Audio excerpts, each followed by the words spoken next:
Welcome back. In this episode, the universe is shown from four completely different distances. The first takes us 1,000 years into the past, into a Viking longhouse, where a woman who crossed galaxies still whispers a dead man's name in her sleep. The second drops us into a council chamber, where three people who have no business being there land on the floor and somehow hold their ground. The third gives us Drimus, terrified, brilliant, completely alone, figuring out what to do next. And the last pulls the curtain back on decisions made before any of our characters were born. 4 chapters, one story that keeps getting bigger. Let's get into it. Freydis jolted awake, her breath ragged, the weight of a dream pressing into her chest like a stone. The name had slipped past her lips again, whispered into the midnight air. Darendis. A warm, calloused hand brushed her cheek. Gyuki, her husband, her king, watched her with quiet patience, the torchlight from the hall flickering against his bearded face. You were calling it again. That name. His name. Freydis turned away, her silver-threaded braid sliding over her shoulder. Shame and sorrow warred in her throat, but Gyuki would not let the silence stand. He pressed her hand to his chest. Tell me, Freydis, get it out. Speak his name if you must. Better that than bury it. Her eyes glistened. She exhaled slowly, as if opening a sealed wound. Darren belonged to me before you. He was my first, my fiercest. Gyuki's grip tightened only a little, firm, not jealous. He was sent on the star's mission, chosen to carry our people into the unknown. And it was Salin, traitorous Salin, who set him on a course of ruin. Envy ruled her. She could not bear that the artifact chose me, not her. So she sent Darren, knowing he would not come back. Gyuki listened in silence, though the vein in his temple throbbed. When the Ark ships launched, I was left behind, alone, left with the artifact. It could not take me to Darren. It could not follow him into the vast black. All it could do was bring me here, where the memory of him rests. She spread her hands, as though here were both curse and salvation. Her eyes softened, and she smiled through the sorrow. But fate scattered pieces of the ship Eirendor into this galaxy. Brave Captain Ulan Kirel saw to it, even as his ship was torn apart. He seeded what would one day be needed, things that made this journey possible. What kind of things? Freydis leaned in, brushing her lips across his, a bittersweet hush between them. That, love, is a tale for another campfire.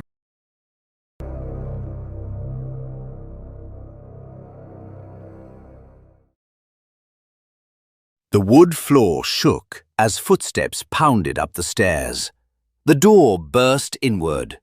Vrashek filled the frame, hulking and gasping in Earth's unkind air, with Silas and Tauren flanking him like wolves. The book convulsed, spitting Castor and Sara into the attic in a flare of green light. They staggered, disoriented, just as Vrashek lunged. The Kren's fist smashed across Castor's jaw. But instead of crumpling, Castor staggered, teeth rattling, yet standing. His flesh ached, but something inside him was harder now, denser.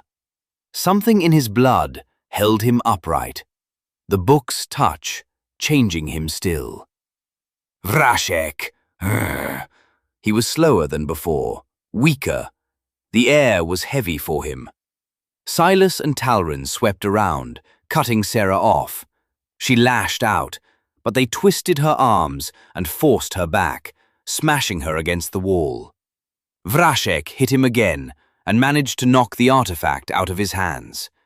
Castor dove after it, surprised at his speed, but still missed catching it. He slid on his stomach, then turned over to see the Kren already on top of him. Castor braced for the next blow. Then, "Halt! Everyone get your hands in the damn air!" Roger's voice thundered from the stairwell. He leveled his gun, finger white on the trigger. "Hands up, all of you, whatever the hell you are!" For a breath, no one moved. Then, strangely, Castor raised his hands in surrender, not to Roger, but to buy time. Across the room, Drimus watched him on the screen, then mimicked the motion, hands raised high. Roger. He looked at Drimus on screen, and his aim faltered. What the hell? That slip was all Vrashek needed.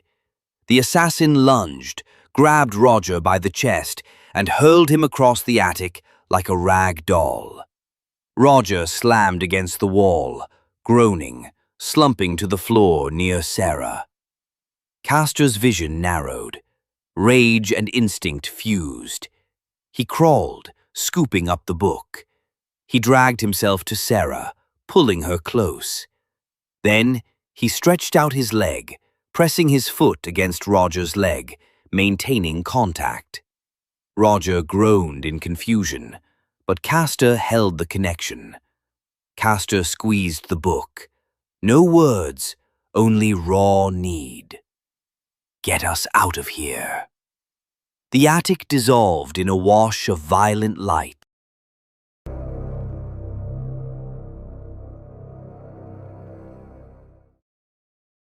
The chamber of the High Council burned with urgency, its vaulted ceilings alive with the muted glow of helix crystals.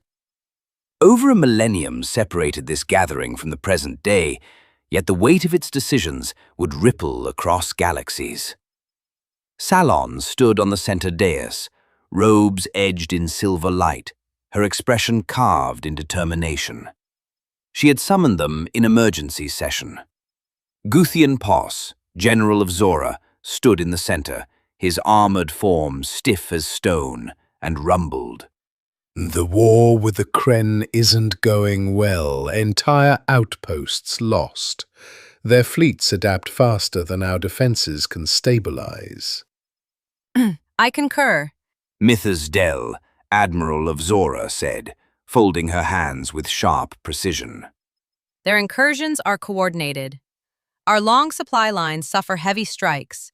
We are losing ground in sectors that once stood unshaken. Salon lifted her voice, clear and unwavering. Then we must act now. The Ark ships cannot wait another season. If our presence is to endure, if hope is to outlive this war, we must accelerate the launches. The data supports her. The longer we delay, the narrower the probability of survival. I second the motion. The seal of approval flared across the council's ledger. The motion had passed. Salon allowed herself only a brief exhale. Then it is settled. I will see to the swift completion of every science complement aboard the vessels. No Ark will leave our hulls unprepared. And what of the Endus Salon? Its mission is unique. The room quieted. All eyes returned to Salon. Leave that to me. The Endus will be staffed with my best. None else will touch its command. Her words rang final, though beneath her calm exterior, her thoughts already twisted around a single act of defiance. Darren Dis had been ordered to board the Endus Pow. That could not be allowed, not with what was coming. The council adjourned, unknowing that in the quiet aftermath, Salon would reach into the records and alter fate itself, reassigning Darren Dis to the Erendor, not to doom him, but at his request. It set in motion a chain that would echo down to Sara Sudis 1,000 years later.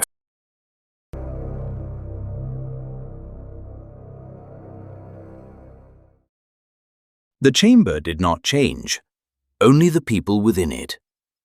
The obsidian table still hummed faintly with the resonance of Zorathian glyph work, its edges lit in faint azure lines that bent at impossible angles. The circle of 12 chairs remained, though the faces now were different. Where Salon and Guthian Pos had argued only moments ago in the memory, now others sat, their features uncanny in their resemblance. Sons of sons, daughters of daughters, their lineages traced in cheekbones and eyes, the same names spoken with only the titles shifted forward through time. But one seat, the seat of the elder strategist, had changed. The name, anyway, but not the mission. That figure leaned back, sharp eyes glittering, as the chamber lights dimmed and then pulsed. The pulse deepened into a thrum. The councillors shifted uneasily.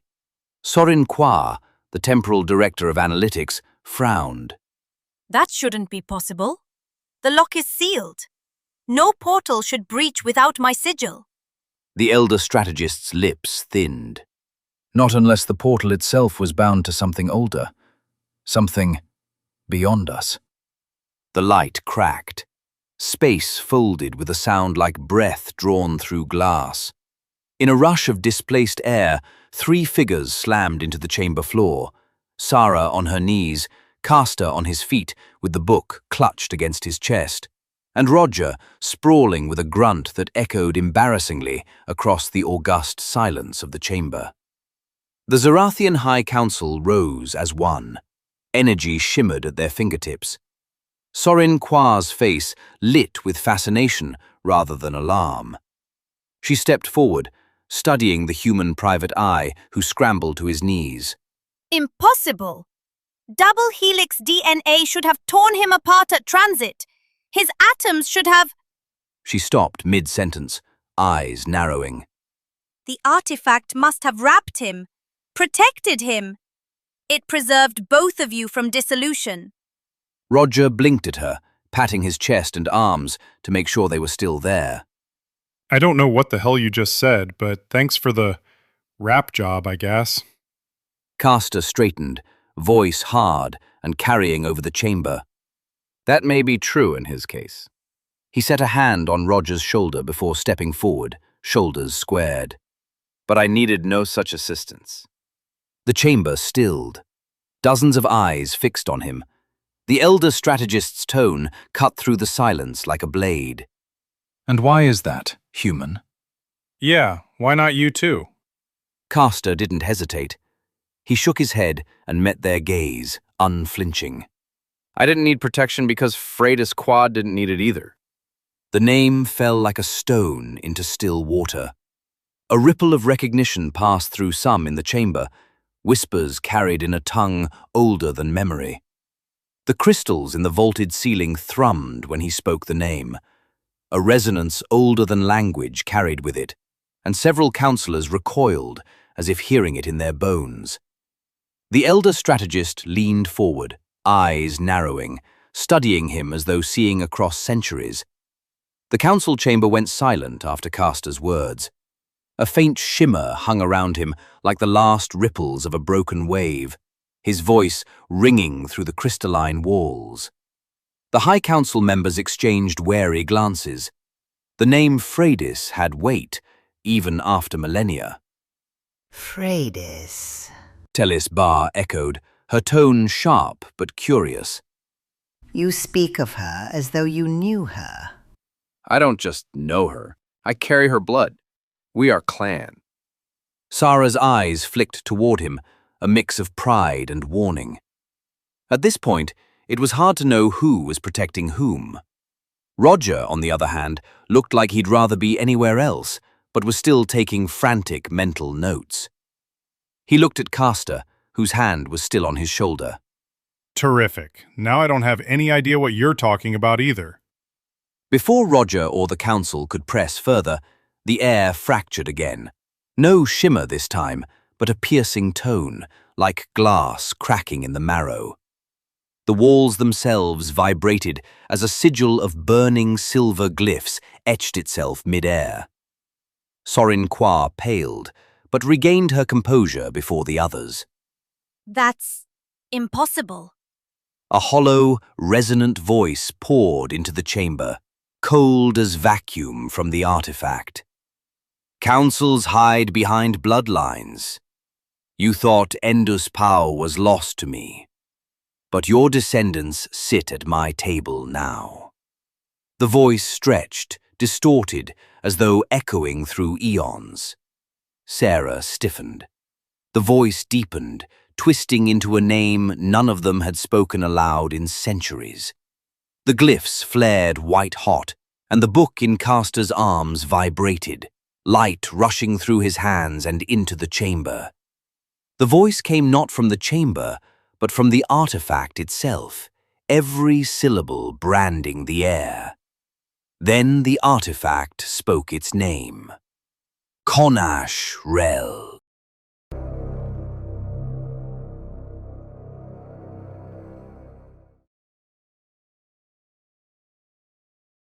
The Four Corners bar still smelled of ozone and charred wood, the air hanging thick with the aftertaste of energy discharge.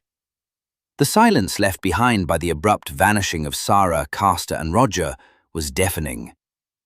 Vrashek's claws scraped the desktop as he leaned forward, his massive shoulders hunched, black eyes narrowing at the two Zorothian agents who flanked him. You Zorathian imbeciles! You let her, that girl, slip past you. Worse, you let her drag the Earthman with her. Do you have any sense of what you've just jeopardized? Talrin straightened, bristling. Her violet eyes gleamed in the dim glow of the emergency lanterns. Don't you dare blame us, Kren. It wouldn't have mattered if you hadn't thrown the idiot Earthman at them. Vrashek's nostrils flared, heat rippling faintly off his decaying form. I did no such thing. The man tripped into his own destiny.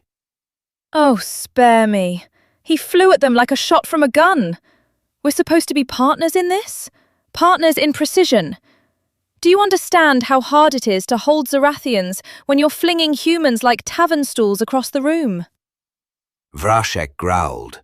His claws tapped a slow, threatening rhythm against the wood. Mind your tongue, Zorathian. If not for me, you'd still be fumbling in the dark for the artifact's signature. Do not confuse my tolerance for your incompetence with weakness. Talrin stepped forward, voice rising. Tolerance? You've been rotting since you landed on this frozen rock. Maybe if you weren't so busy melting in Earth climate, you might be useful. That's enough, both of you, Silas barked, though his tone was low and weary. His fists bumping together were not on the argument at all. Something else caught his attention, the flickering hollow panel still active near the wall. It had come alive after the portal power surge and now hummed faintly, revealing a face they had not seen. A young woman, wide violet eyes, her hair braided back, the light catching a streak of copper. Her expression was part shock, part frozen terror. Talrin followed Silas's gaze to the panel. Who are you? Zorathians? Where are you located? What's your function? Talrin pressed, ignoring Silas and Vrashek as she stepped closer to the projection. Her voice sharpened like glass. Identify yourself. Oh, stars, I won't be doing that. Sorry, sweetie. You're, definitely not supposed to see me. Bye! With a frantic motion, she cut the feed. The panel went dark. The bar's attic was left in stunned silence. A galaxy away, the room was too small for her pacing, but Drimus paced anyway, chewing the inside of her cheek. Her console blinked idly with the faint trace of a severed connection. Zorathians, that went horribly. She flopped into her chair, groaning, then sat up, hands pressed to her temples. Okay, think, Drew. Think. Sara and Castor are somewhere. They're alive. Probably. Hopefully. But they saw me. Unauthorized Zorathians on Earth is like a galactic nightmare of paperwork. How did they get there? Who do I tell? Who do I tell? She spun her chair in a circle, the braid whipping against her shoulder. Her first instinct tugged her toward her aunt. Rismek. She'll know what to do. Auntie always knows what to do. With fumbling fingers, she tapped the comm line. The reply was curt and cold. Apologies. Council meeting in session. No interruptions permitted. Drimus slumped back in her chair and puffed out a frustrated sigh. Of course she's in a council meeting. She's always in a council meeting. Auntie, why do you have to be so important at the exact wrong time? Her eyes darted around the room, searching for inspiration. The walls offered none. The hum of the station consoles mocked her silence. She pointed both index fingers to her temples again, squinting. Think. If Sara and Castor are in danger, I can't just... Wait. I need to warn someone. I need to... Oh! Her eyes widened, her voice leaping with sudden glee. That's it. That'll work.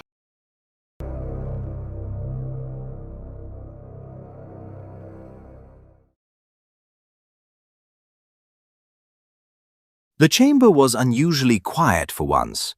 The crystalline threads of the council's dome dimmed to a pale blue glow. Salon stood with her arms folded, staring out at the drifting nebulae beyond the viewport, as Freydis, standing in the center of the chamber, pressed her case further. You can't move him to the Arendor. The other Ark ships leave a full week before the Endus Pow. Yes, the Arendor leaves a full week earlier. That time may mean the difference between success and... She let the word trail off, unwilling to voice the darker possibility. Besides, I didn't call you here to argue about a decision that's already made. Freydis bristled, clenching her fists. Argue? You assume earlier is better. Don't assume that rushing will save us. You mistake familiarity for necessity. The Arendor is newer, faster, and more advanced. The Endus Pow has already made jumps multiple times. You know as well... Or even better, Salon thought. That the more jumps a ship makes, the greater chance it won't return. This is not about comfort.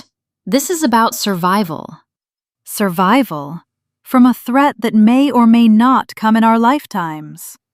And if it does come, Freydis, before the Endus Pow and the other Ark ships complete their missions, the decision has been made. Darendis will be moved. Freydis opened her mouth again, but Salon cut across her, this time with something that silenced the room. Enough. I will be going myself. You? A member of the council? Salon turned finally, meeting her gaze. Yes. New information has come to light. It is no longer a matter I will delegate. I will handle it personally. For a long moment, the two women simply stared at one another. Freydis looked around the council chambers. There was no one there to plead with. Freydis spun on her heel, robes swishing against the polished floor, heading for the exit. We're not finished yet. Oh, yes, we are. Freydis shot back without stopping. Over her shoulder, she added, I'm going to spend time with Darendis while I can. The door sealed shut behind her with a hiss, leaving Salon alone in the chamber with her reflection in the glass, looking older, heavier, and, though she would never admit it, uncertain. There was, of course, no new information. The personal adjustments were made to get Oblivion Covenant agents into key positions aboard the Arks. Except for the Endus Pow. Salon privately doubted any of them would survive. Oh, how she wished she knew if she was doing the right thing.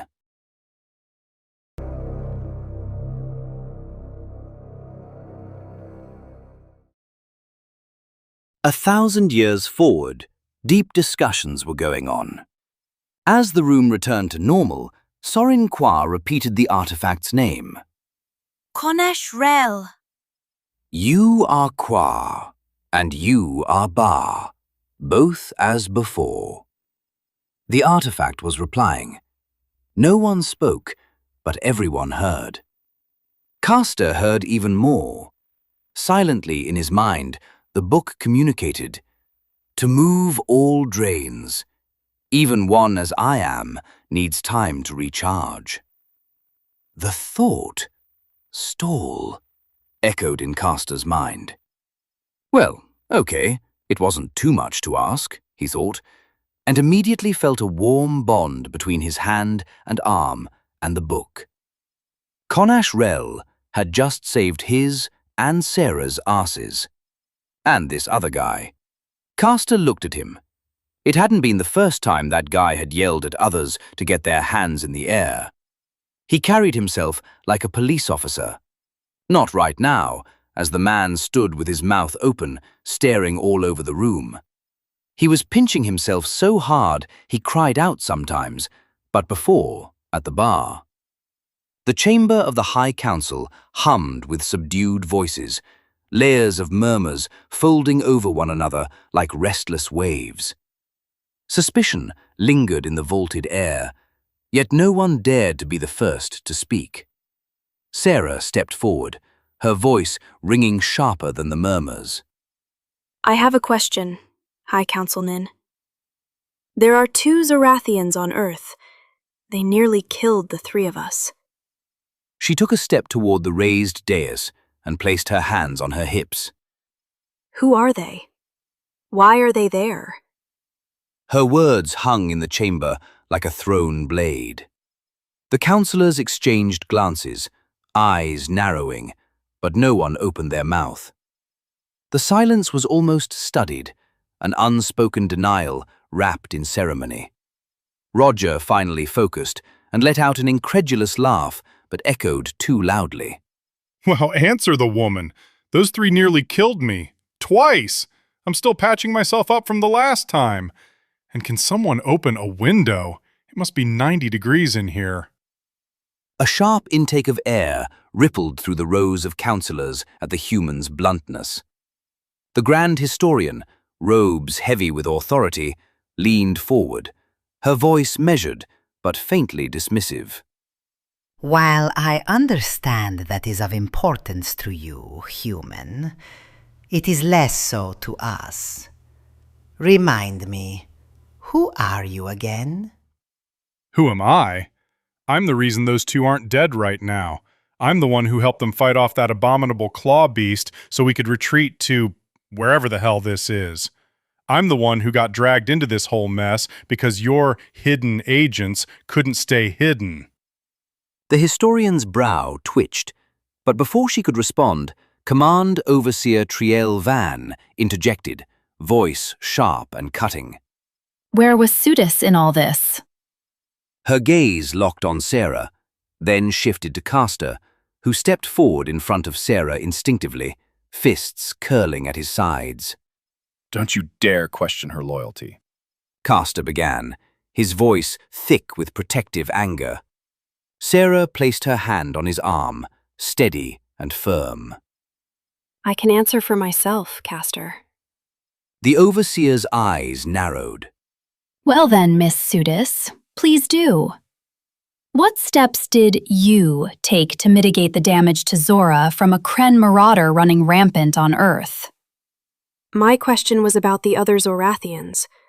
I have no fellow agents on Earth that I'm aware of. That's why I asked.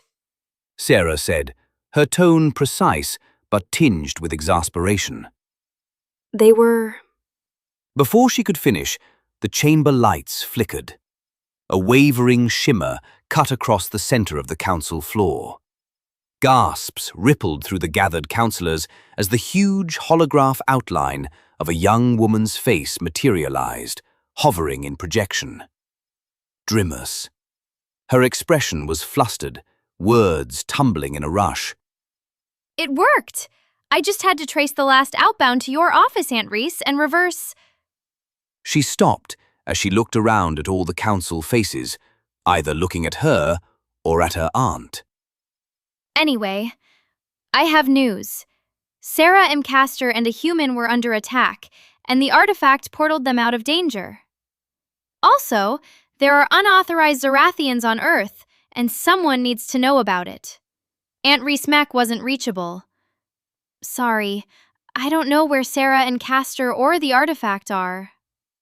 The image crackled, stabilizing as Drimus glanced around the entire room, suddenly aware that Sara and Castor and the other human were behind her hollow, staring directly at her. Oh, hi! Sudzie, I'm so glad you and Castor aren't dead. Her hollow turned toward Roger. You too. The image turned toward the council again. Found them.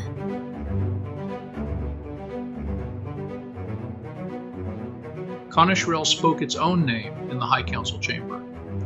The council knows Castor carries Freydis' blood. Roger is sweating in a room full of Zorathians, demanding someone open a window.